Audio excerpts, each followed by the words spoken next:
E aí, galerinha, tudo bom? Sou Vila novamente, vamos lá. Bom, essa aula, galerinha, é uma aula referente à discussão da importância, ou de falar um pouco, introduzir a mitose como divisão e falar um pouquinho de câncer, né, que tem a relação com mitose. E aí depois, a próxima aula, não na semana que você está recebendo essa aula, mas na próxima, a gente vai estar falando das fases da mitose. Então não é nessa aula ainda, ok? Vamos lá? Olha só. Mas o importante é você entender o princípio da mitose. Porque depois de saber as fases, é só para saber como ocorre, tá? Em cada momento ali, o que está acontecendo com o DNA. O mais importante está aqui, ó. Você tem uma célula, por exemplo, vamos separar aqui como sendo uma célula. Deixa eu só baixar o som aqui.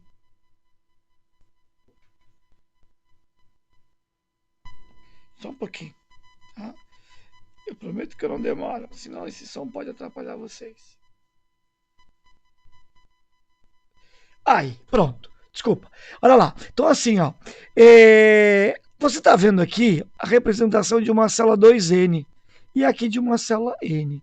Quer dizer que a mitose é uma divisão que pode ocorrer tanto com célula diploide quanto com célula haploide, porque ela é uma divisão equacional. Galerinha, importantíssimo que eu vou colocar aqui, ó. É uma divisão que conserva a ploidia de uma célula. Tá? O que é conservar a ploidia? É aqui, ó, é uma célula 2N após sofrer a mitose, originar duas células 2N. É uma célula N após a mitose, originar duas células filhas também N. Isso é conservar a ploidia.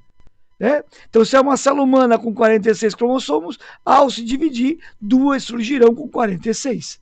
Se é um gameto humano com 23 cromossomos, duas irão surgir com 23. Agora, como é que isso é possível? Aqui eu vou colocar um dado importante. Ó. É porque nós temos uma duplicação do DNA celular para uma divisão apenas. Não entendi, Vila. Claro, se eu duplico uma vez e divido uma vez, eu volto ao que eu era antes. Concorda comigo? Ó, se você já notou que aqui é uma duplicação do DNA para uma divisão, então, por exemplo, se eu tenho 2 cromossomos simples, ok? Cada um com uma cromátide. Lembra o que acontece durante a meiose, a interfase? No S? Duplica, dobra o DNA. Então, esses cromossomos irão ficar o quê? Com 2 cromátides. Mas lembra, se aqui eram 2, aqui também são 2. Só são 2 duplicados. E o que a célula vai fazer? Ela vai arranjar esses cromossomos de uma forma linear. Olha que bonitinho. Então imagina isso aqui é a célula e aqui o cromossomo de forma linear. Continua sendo 2, tá vendo? Só que tem o dobro de DNA. Aí o que ela faz? Ela faz isso, ó. Ela vai dividir as cromátides. Ela separa uma cromátide para um lado, uma para o outro. Uma para um lado, para o outro. Essa célula que vai surgir aqui vai manter 2 cromossomos, como ela tinha no início. E essa que vai surgir à direita, também 2 cromossomos. Então, é uma divisão conservadora da ploidia, porque usa apenas uma única divisão do material genético. Duplica antes, divide depois. Sai de cromossomos simples para cromossomos duplos. Divide as cromátides irmãs e volta a ter cromossomos duplos. Simples, desculpa. Isso nós vamos falar depois, representando em figuras como isso acontece. É aí que é a aula das fases. Agora eu quero que você entenda que é uma divisão que vai conservar a ploidia da célula. Ok? Agora, essa mitose está relacionada com quais processos? Bom, importante. Primeira coisa, desenvolvimento embrionário. Ok? Então, cheque. Desenvolvimento embrionário, o embrião sai de uma célula ovo, então você vai ter lá uma célula ovo 2N. Óbvio que a partir das divisões, as segmentações ou clivagens que você viu com o Denis, tem que conservar a ploidia. Senão, como é que esse embrião, né? Você lembra bem, né? Você tinha lá uma célula ovo, aí você passa para 2 blastômeros, depois 4 blastômeros. Lembra disso? Ó, cada divisão, 2 células. É uma mitose que está acontecendo aqui, conservando a ploidia. Crescimento. Como é que a gente cresce, Vila? Desenvolvendo ossos, músculos, tendões, ligamentos, mas tudo isso por divisão celular. A célula não alonga, ela se divide. Algumas se alongam, mas a maioria se divide, principalmente no tecido conjuntivo. E aí, Vila, tem que manter e conservar a ploidia. Renovação celular. Ora, uma célula chegou no tempo de vida dela, morreu, acabou. Tem que vir uma outra no lugar, senão você vai perdendo a célula de um tecido. Essa renovação celular, que é natural, também é mitose. Tem que conservar a ploidia. Assim como uma regeneração tecidual em qualquer ser vivo, inclusive na gente. Ah, nós não temos regeneração. Temos, gente. Nós temos uma regeneração de alguns tecidos, não de todos. Tá? Então isso é muito importante. Mas, por exemplo, uma cicatrização tecidual, tá? Uma regeneração tecidual óssea após uma fratura óssea é um processo mitótico e é uma regeneração. Galerinha, reprodução assexuada. Sim, você não viu lá com o Denis brotamento nos quinidários? Né? Brotamento nos poríferos em pluricelulares, aquilo é o quê? São mitoses. O brotamento é uma típica mitose, ok? A cisciparidade, apesar de a gente tratá-la como uma reprodução, o princípio dessa reprodução é o princípio mitótico. A bactéria não pode gerar 2 bactérias filhas com a metade da carga, ela tem que gerar 2 com a mesma carga. Na verdade, ela se divide em 2 e assim continua sobrevivendo, seu material genético é propagado. Ok? Bom, e a gente não pode esquecer que a produção de gametas nos vegetais, cuidado, não na maioria dos animais, não. Na maioria dos animais é por meiose. Tá? Nos vegetais, lembra o tal gametófito, que você vai ver com o Denis, né? Nas aulas de botânica, o gametófito lá, por exemplo, nas briófitas, musguinha, são haploides, né? Então você vai ter o gametófito N. Ora, se ele é N e o gameta também é N, que são células de casamento, que divisão teve aqui, gente? Uma conservadora da ploidia, tá? Então, por isso, é esse processo. Agora, produção de gametas nos zangões. Não entendi, Vila. Gente, nas abelhas, as abelhas fêmeas, como a rainha, são 2N. Como a rainha é 2N e ela produz os óvulos, ela vai sofrer um processo meiótico, certo? Então, o óvulo é N, o óvulo produzido pela rainha. Este óvulo, por um processo chamado de partenogênese, vai originar o zangão nas abelhas. Não houve fecundação. Este óvulo desenvolveu um novo ser completo por um processo de mitoses. Ok? E isso é uma partenogênese, quando um óvulo forma um outro indivíduo sem ter sido fecundado. A palavra significa origem virgem. Tá? Então não esqueça de analisar. Ah, Vila, então a produção de todos os gametas. Não, a maioria dos animais produz gameta por meiose. Porque a maioria dos animais são o quê? 2N. E os gametas, como célula de casamento, são N. Aí você não tem mitose aqui. Você tem meiose, que nós vamos ver depois. Ok? Beleza? Então vamos lá. Agora, uma confusão que se faz muito é achar que câncer, por ser uma doença de proliferação celular muito rápida e de células anormais, o aluno muitas vezes cai, as pessoas quando começam a ver divisão, caem na pegadinha de achar que é uma meiose, porque muda o padrão. Não, o câncer não altera a ploidia. O que acontece é que a célula é mutante, ela tem genes alterados. E se ele é um câncer, ele é um tumor maligno, completamente diferente do padrão tecidual que ali estava. e com divisão muito rápida, mas tudo por mitoses, tá? Então isso é muito importante. Então ele é decorrente de processos mutagênicos, em alguns genes especiais, vamos falar daqui a pouquinho, tá? Essas mutações, poucas podem ser herdáveis, a maioria dos cânceres surgem por alterações provocadas ou pelo meio, por alimentação, por exposição à radiação. Poucas são herdadas efetivamente. As pessoas confundem, mas eu herdei o gene. Não.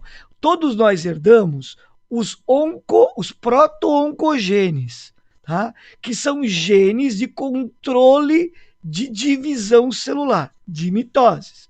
E todos nós herdamos os genes supressores de tumor, que controlam o ritmo do processo de divisão, como se fosse o freio do processo de divisão, para evitar que ele dispare, tá? Algumas pessoas herdam alterações genéticas nestes genes, o que favorecerá a formação do câncer, mas muitas vezes dependendo da exposição de fatores ambientais. Alguns poucos não. Herda o gene e vai desenvolver o câncer. E muitas pessoas alteram o padrão do proto-oncogene, já vamos falar dele, causando uma mutação, fazendo com que ele vire um oncogene. Oncos, um sós de câncer, tá? E gênese de origem, ok? Agora, cuidado, gente. Todo o câncer é um tumor, mas nem todo tumor é um câncer, tá? Tumores podem ser divididos em tumores benignos e tumores malignos, tá? Aqui. Qual a diferença, Vila? Primeiro, os tumores benignos, tá? São, como diz lá em cima, entre aspas, o material de vocês não botou, tá? Um caroço, né? Uma formação tecidual, tá? Uma excrescência, que às vezes, quando superficial é sentida, muitas vezes é interna, em órgão interno, só perceptível por exames, tá?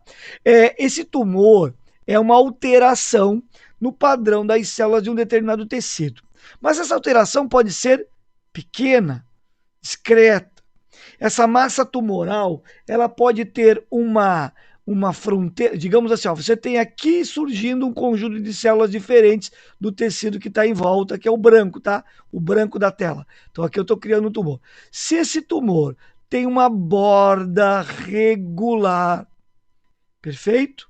Se ele tem um crescimento lento, não invasivo, e não desprende células da sua massa tumoral, ele é possivelmente um tumor benigno. Os benignos não tem problema, Vila? Na maioria das vezes não. Podem ser operáveis, extirpados, retirados, desde que não estejam junto a alguma estrutura vital ou em uma região de difícil acesso, tipo tumor benigno cerebral, né? Que a gente chama de gliomas. Alguns gliomas são benignos, portanto, mas estão em uma região do tecido nervoso no cérebro inoperável. Por quê? Porque é uma área muito lá dentro, aonde para atingir o tumor teria que se causar muito dano ao tecido cerebral. E aí não tem como operar. Então, se torce para que esse tumor tenha um crescimento lento e não comprima nenhuma estrutura importante ao longo do seu desenvolvimento. Senão ele passa mesmo benigno a oferecer sérios riscos, ok? Alguns tumores de mediastino também podem, muito raros. Mediastino aqui o espaço no centro do tórax onde fica o coração.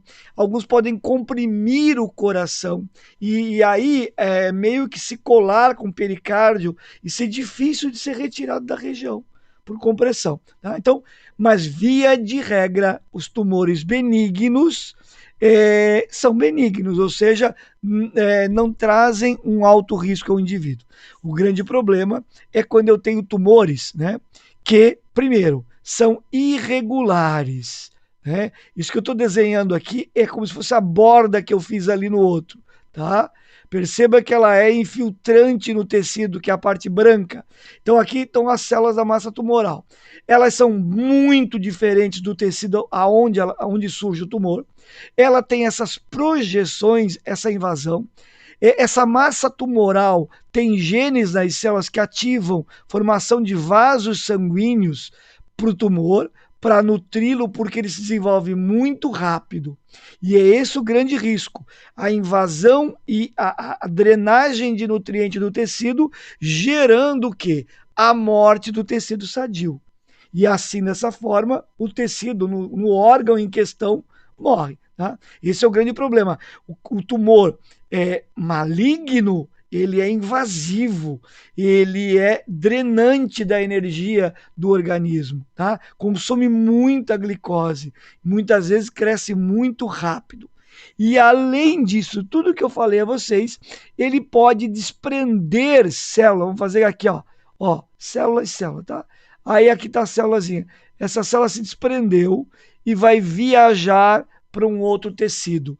Em um outro tecido, ela se aloja e começa a formar uma nova massa tumoral. Isso é o que nós chamamos de metástase, tá? Ok? Vamos falar na outra tela mais sobre isso. Então, resumidamente, um tumor benigno. Outra coisa importante, nome técnico. Tumor é uma formação tecidual nova em uma região. Então, todo tumor é uma neoplasia, ok? Neoplasia, novo crescimento, tá? Hiperplasia, aumento do tamanho, né? Do número de células, aumento do tamanho da massa celular. É diferente de hipertrofia, que é aumento do volume, tá? Trofos são volume. Neoplasia geralmente é ligada à quantidade, plasia. Neoplasia, o crescimento de uma massa tecidual nova. Se essa neoplasia é benigna, é um tumor benigno. Aquilo que eu falei, costumam crescer lentamente, são semelhantes ao tecido, tem pequenas alterações e na maioria das vezes, né, você pode por cirurgia removê-los totalmente. Tumor maligno, ou seja, uma neoplasia maligna. Não adianta ler lá no exame, nem deveria, né, abrir exame sem estar com o médico, mas resolveu, aí tá lá neoplasia, calma. Neoplasia não quer dizer que é câncer. Neoplasia maligna, sim. Por que câncer, Vila? A versão mais aceita é porque quando os primeiros estudiosos da medicina lá na Grécia, eles abriam, tá? A Europa é que não abria cadáver na Idade Média, mas na Grécia sim. E eles viam aquele indivíduo que morreu daquela doença. E aí eles viam aquela massa, né? Necrosante, escura, infiltrada, como garras, como garras em um órgão. Eles pensaram em garras de um caranguejo. E você sabe que no zodíaco, caranguejo é câncer. É daí que surgiu a expressão. E a forma abreviada é um CA. Então, quando você tem um prontuário e está lá, CA de pulmão, é câncer de pulmão, para abreviar a neoplasia maligna. Capacidade invasiva, capacidade de gerar rapidamente novos vasos sanguíneos. Isso tem um nome, Vila? Tem. Novo, anjo, que é vaso, gênese. Isso são genes ativados quando ocorre a mutação e o crescimento da massa tumoral maligna, tá? Então também é terapia tentar neutralizar a ação desses genes, fazer com que não ocorra essa neoangiogênese. Não tendo novos vasos para levar sangue, glicose, oxigênio para essa massa em crescimento, ela pode atrofiar, diminuir, e aí você pode extirpar. Quimioterapia são medicamentos, são fármacos que vão agir no ciclo celular, tá? Em algum momento desse ciclo celular. Depois nós vamos falar de vinblastina vinblastia e colchicina. São duas substâncias que não deixam formar-se o fuso de divisão cromossômico, o fuso mitótico, impedindo a célula de continuar a divisão. São substâncias anticancerígenas, tá? Quando falar assim, carcinogênico é que provoca câncer, anticancerígeno, né, é que impede o desenvolvimento dele, perfeito? Já a radioterapia, o objetivo dela é bombardear o núcleo da célula cancerígena, quebrando o seu DNA, porque muitas vezes ou a própria radiação lisante, né, que quebra, destrói o DNA, ou provoca radiólise, quebra a molécula de água, que libera radicais livres que vão atacar e destruir o material genético. Material genético quebrado, a célula entra em apoptose, se destrói. Então o tumor tende a começar a diminuir de tamanho. E ainda existem as terapias imunológicas, né? Algumas você vai marcar o tumor com substâncias químicas, indicando ao sistema imunológico que essas células têm que ser destruídas.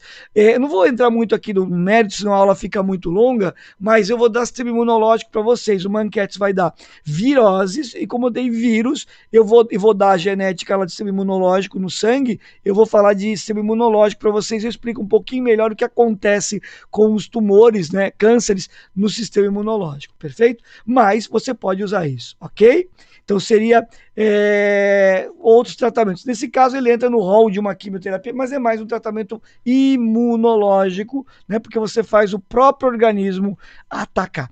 Tem um exame muito legal, gente, chamado PET scan. Isso foi uma revolução no tratamento de câncer. O PET scan é uma tomografia, é um escaneamento do corpo. Só que você dá ao paciente, injeta nele glicose radioativa. Olha a coisa bem bolada. Toda massa tumoral maligna tende a consumir muita glicose, mais que a maioria das células daquela região. E então ela vai atrair muita glicose. Se a glicose é radioativa, vai se concentrar nessa massa celular. O escaneamento mapeia e indica, mesmo que sejam pequenos pontos ainda em crescimento precoce. Assim você pode detectar o câncer em início e fazer a sua retirada por cirurgia, extirpá-lo.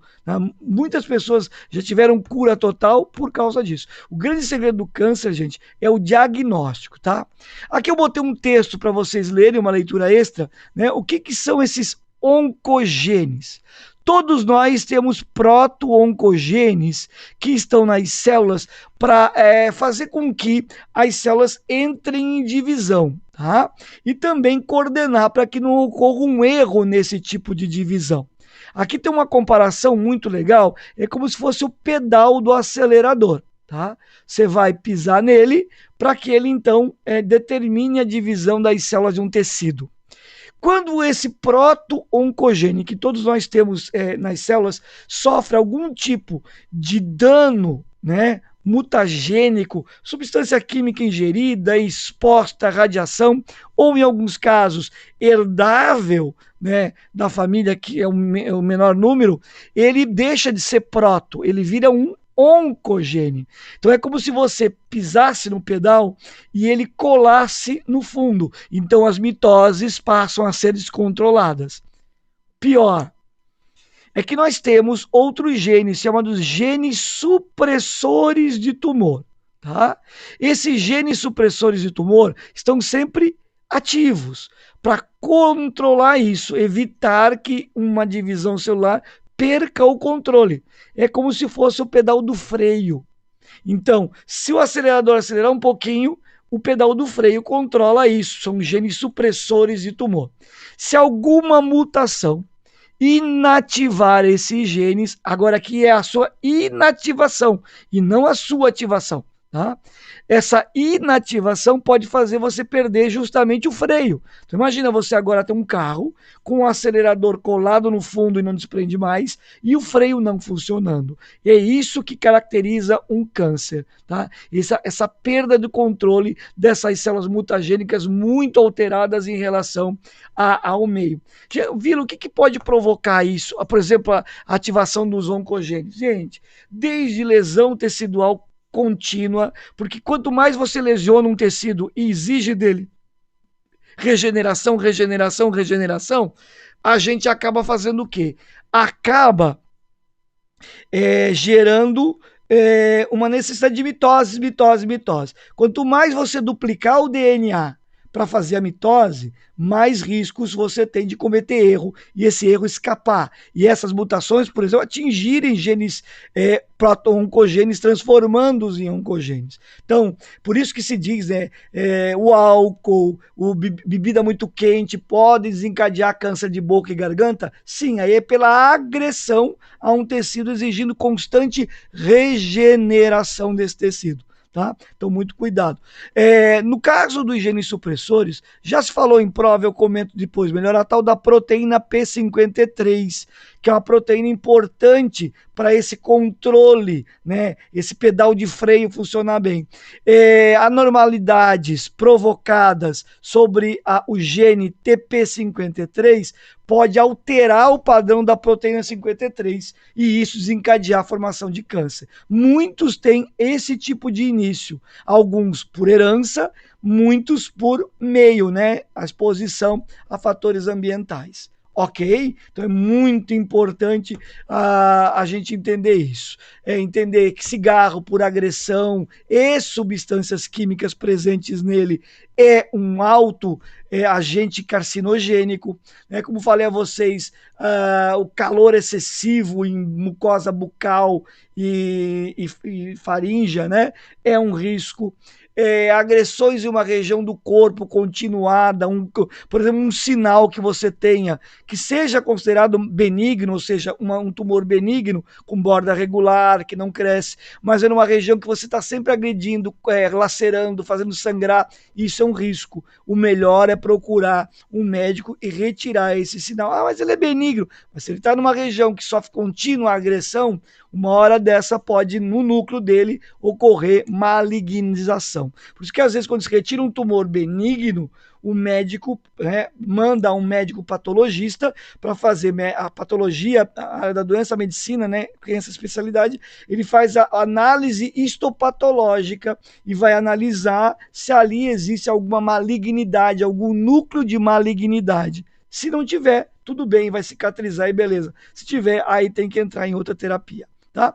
Então, ó, eu coloquei aqui embaixo bem facilzinho para vocês uma diferença importante entre os oncogenes e os genes supressores de tumor. Os oncogenes resultam de um processo de ativação por mutação de proto-oncogenes. Então eu tenho que ativar o oncogênio a partir de uma mutação no proto-oncogênio.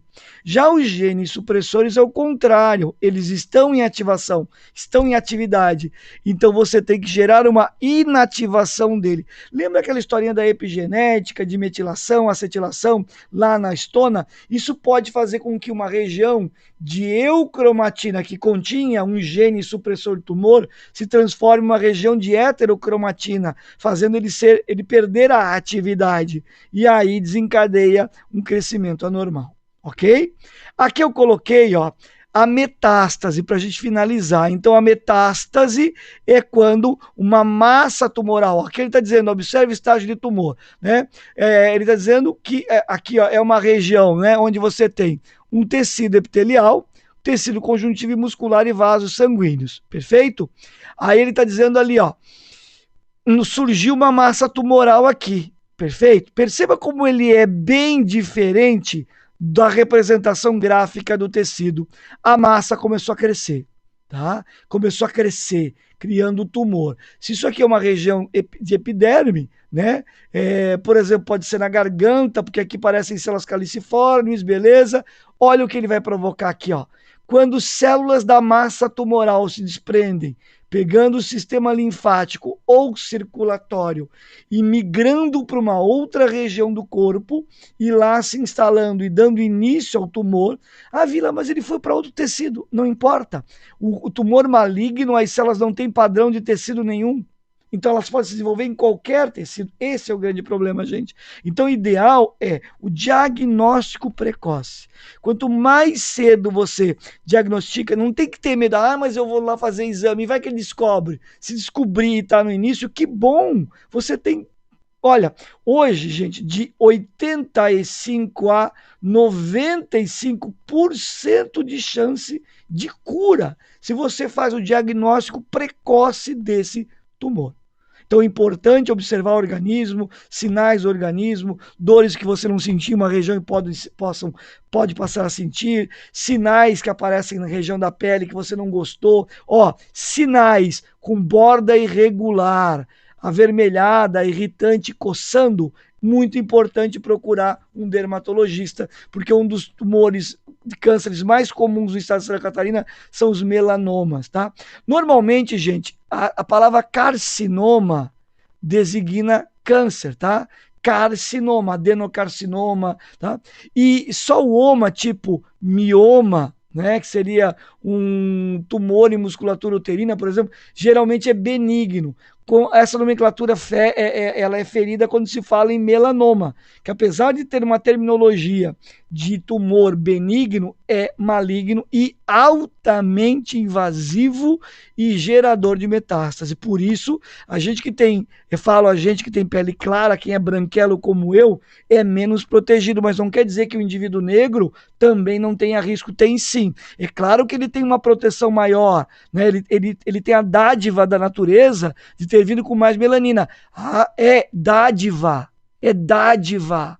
É uma perfeita adaptação para suportar a radiação ultravioleta. Quem tem falha somos nós, que somos branquelos, tá? Nós é que não temos proteção. Ah, mas é porque nascemos na Europa? Sim.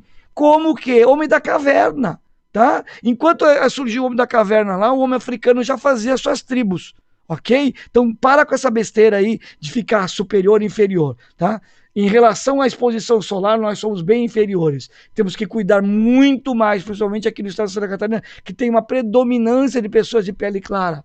O risco de câncer de pele é muito grande. Mas, galera negra, olha lá, observe também, tá? Porque se você não está se expondo muito ao sol e diminui um pouco da sua melanina, você corre risco. Menos do que eu, que sou um branquelo. Mas corre risco sim, ok? Foi dado o recado, galerinha. Aí está os exercícios. A gente então se encontra na próxima aula falando das fases da mitose. E sobre câncer eu ainda vou falar mais um pouco adiante. Valeu, um grande beijo a todos vocês. Amo vocês no fundo do meu coração. Tchau.